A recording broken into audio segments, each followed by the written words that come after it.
What if I told you that I scored 86% in my master's dissertation while also working during my degree? And you might be wondering, oh, she was sleeping in the library. No, I was not sitting in the library from morning to night. I was working, I had classes, I had different assessment, I had deadlines. Sometimes it's on that same day I'm going to submit my essay. Sometimes I was tired, sometimes I had to come back and then still thinking that I have essays to write. Like if you are a master student and if you were a master student or you're a master student and then you come across this video, you should know what an essay is. And for those of you that are trying to go into study masters, this video is for you. Like it is for you. You should watch it to the end because I'm going to be giving you tips on how to score high in your AC. Because you're going to be writing a lot of essays as your assessment. Essays and exams, very it's something that you cannot escape as a master student. So I was just like every other student that there were times when I open an assessment or assignment, I'll be like, oh my god, and then you've got work, and then you just ask yourself, where do you want to start from? But there are certain things I learned during my master's degree that completely changed the way I approached essays, assessments, and eventually my dissertation. So, if you're currently doing a master's degree or you're planning to start one, or you are already on the path, you're doing a master's degree, sorry, master's master master's degree already, or you're about to start your dissertation, you're wondering what you've gotten yourself into, this video is for you. You've not gotten yourself into anything, just watch and get the tips because I'm here for you. So, and just before we get into this video, I would like to make one thing clear. I'm not saying you should follow everything that I am going to say in this video. And then if you follow everything that I said, you're automatically going to score 86%. No. So, universities are different and the way they do the marking thing is different. Courses are different. The course that I'm doing might be different from the course that you are doing right now. And even, like I said, grading systems are different depending on where you're schooling, where you're studying. And some universities use percentage, like my university. Some university use numerical grades. Some programs are heavily based on AC, some are on exam, some are AC and exam.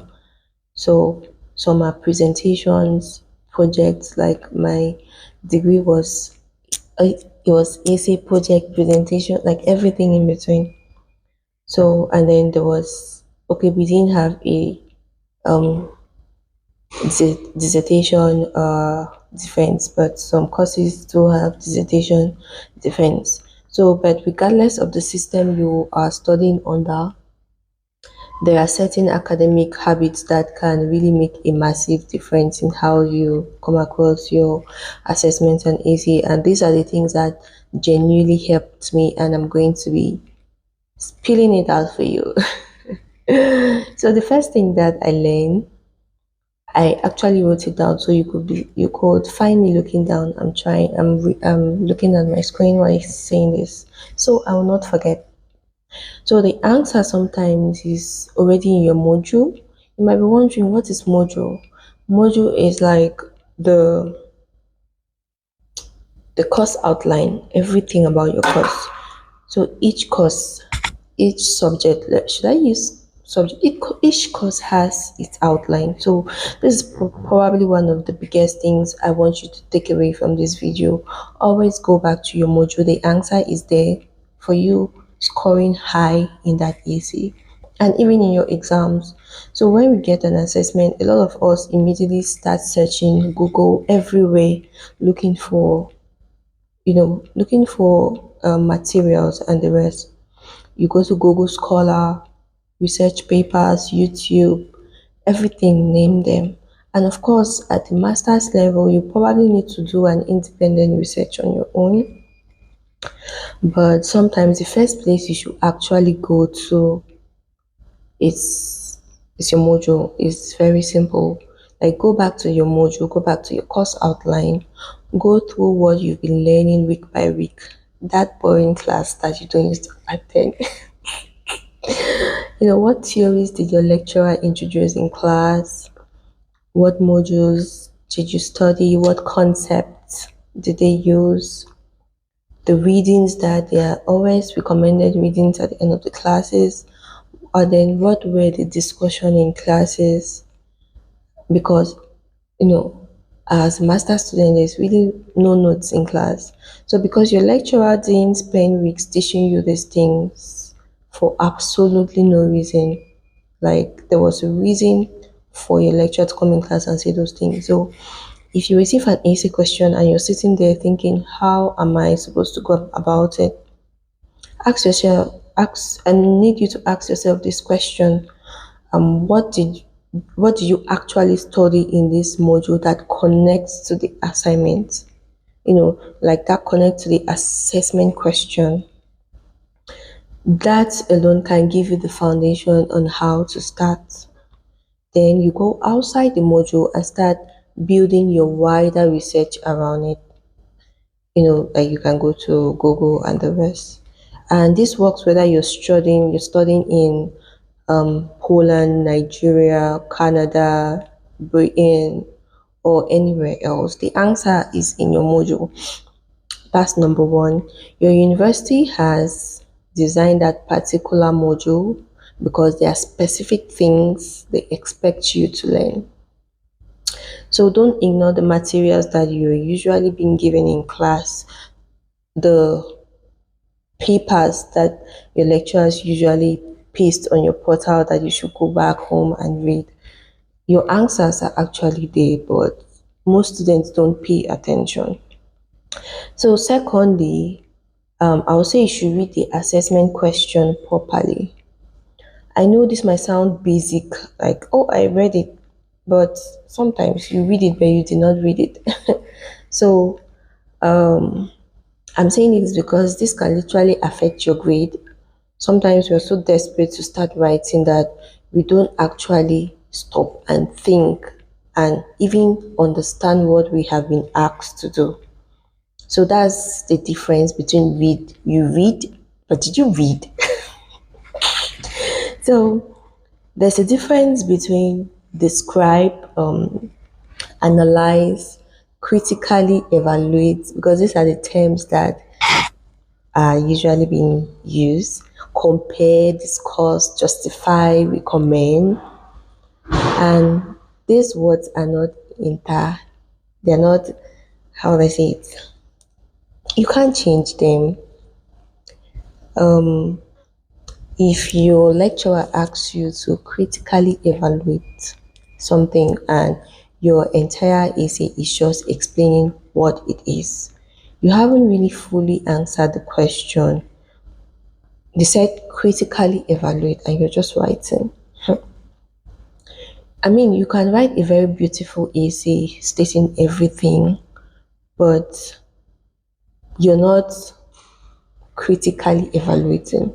You can have 50 references, you can have the perfect grammar, but you've not really answered what the lecturer is actually asking you, and that's the question. Like I said, there's a difference between compare, discuss, justify, all those terms. You have to be careful. So if you have not really answered that question, you're going to lose marks. You can have a beautiful essay, but are you critically evaluating the essay? So before you start with your research properly, you like to understand these things. So want you to understand this. Um, Probably you ask yourself, what exactly is this question asking me to demonstrate? And if your assessment has learning outcomes, I'll say you should read them very well. Like each assessment comes with how they want, like how the lecturer wants the assessment to be. So, and your module or the course itself. So I would say you should read them as well, because these outcomes are, they are basically telling you what you have to do.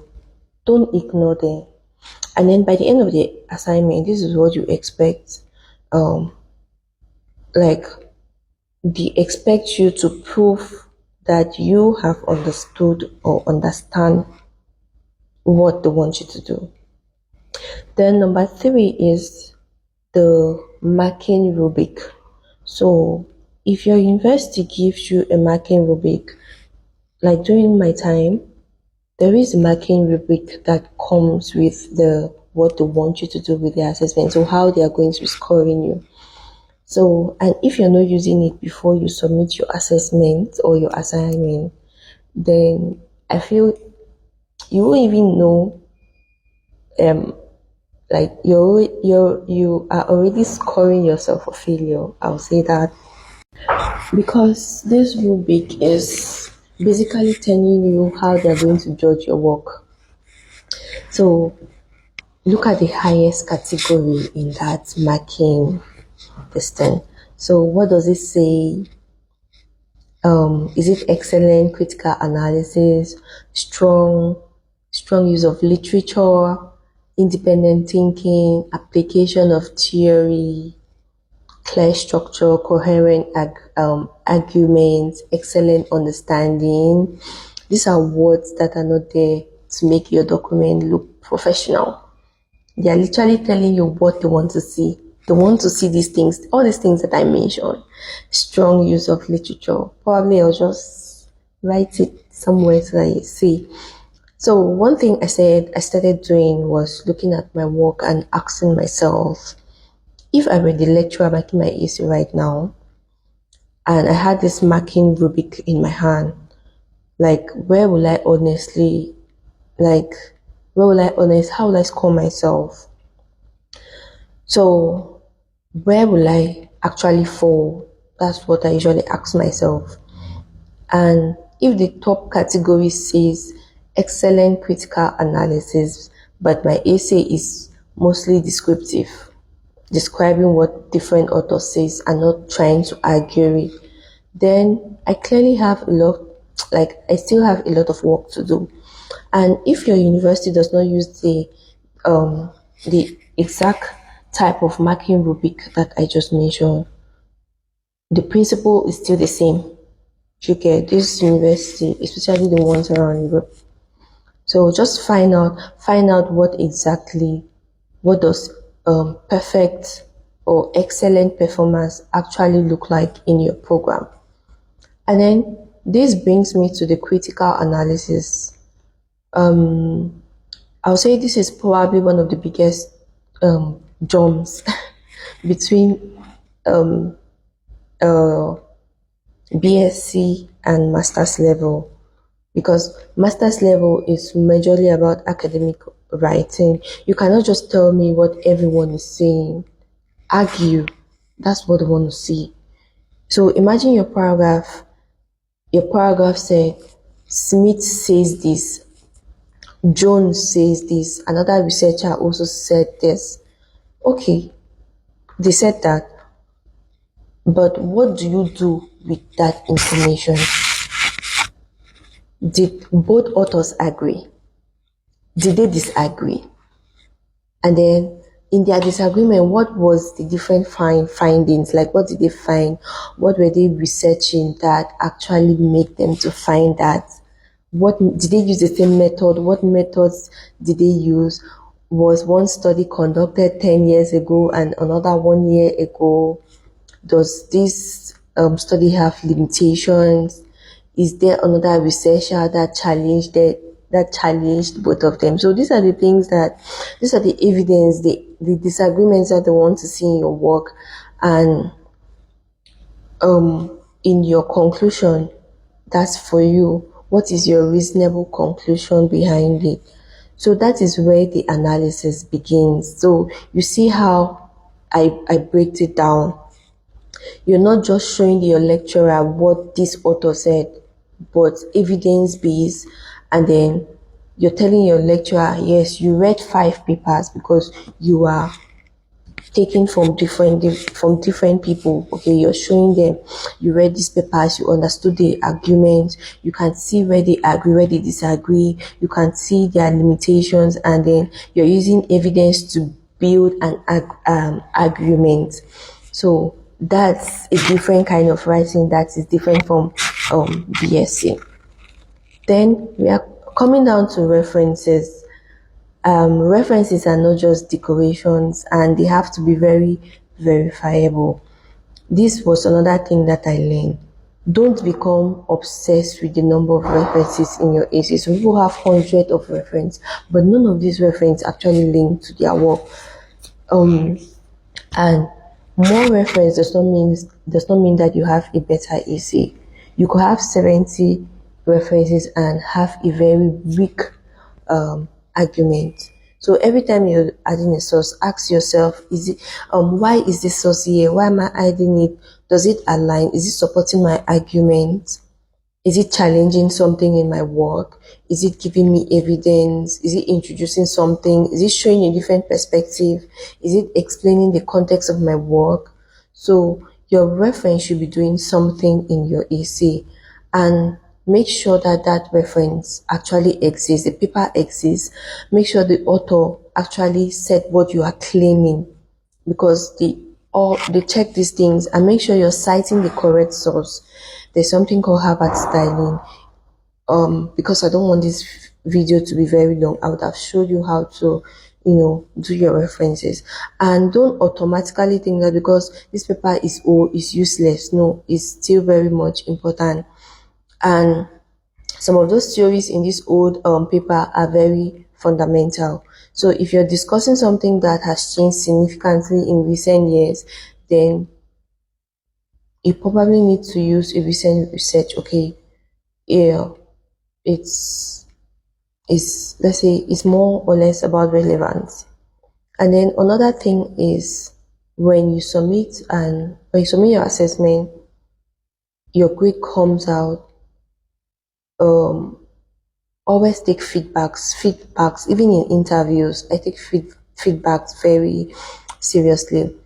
I mean, you look at the number and then you close a page, you don't check your feedback. Like, I'll say you should read what your lecturer wrote, because sometimes your lecturer has literally told you what exactly you need to improve, and that will help for your next essay. So if they say more critical analysis needed, argument needed, more in-depth, structure could be clearer, these are words that lecturers usually use. Just write it down, and then make sure that maybe when you're submitting your next essay, you don't make the same mistake. Because imagine receiving feedback in your first semester that you needed more critical analysis, and in your second semester, you're still receiving the same feedback. It does not really make sense. So at the end of your degree, you had this information, you didn't use it somehow. So another thing that most people don't pay attention is listening to the lecturer while the lecturer is in class. Yeah, sometimes the lecture could be boring, but when you're writing your assessment, those things that your lecturer said in class could be what you actually need.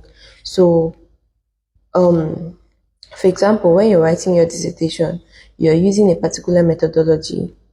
Why are you using this methodology? You have to explain it. Then you now base your research question around your objectives so that they align, because they said it normally during the class, but you didn't just think about it, but right now you're seeing it. So sometimes it could be 3 months later, 2 months later, but paying attention in class is really a bonus, because sometimes you just go on and then be thinking, How? When did they say this? When was this said in class? But I'll say while you are in class, you should take notes, ask questions, especially questions around your module. Don't just take the lecture slides. Don't just say the lecture slides are important. Sometimes you might not really get all the information you need from the lecture slides. And then let's get into my dissertation because this is actually what I did and how I managed to get my score. Um, I'll say your dissertation doesn't really start when you begin chapter one. It starts with thinking, what exactly are you researching? Why does it matter? What problem are you trying to solve? What problem are you trying to understand?